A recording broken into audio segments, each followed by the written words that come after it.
How to remove Yahoo search from Google Chrome. Hey everybody and welcome back to our channel.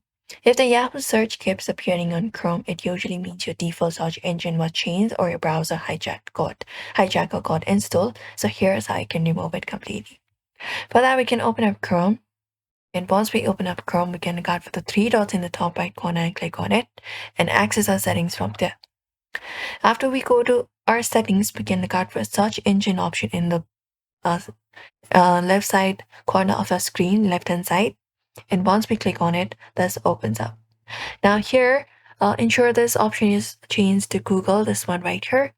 Or if it's not there, you can look out for change option and change to Google. Select the first option instead of the other options available and click on the option called set as default, and that should remove the Yahoo from your search engine, and that should work out for you.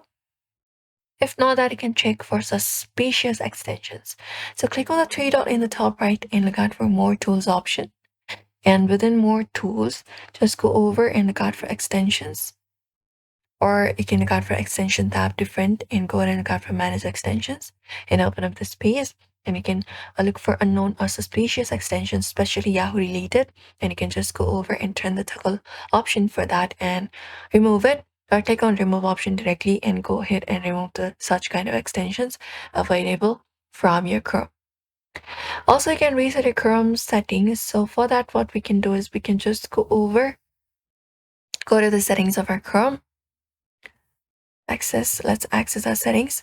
And within our settings, we can look out for the option called reset settings. Click on it and we can reset settings to their original defaults and go ahead and confirm it up and reset your settings for your Chrome.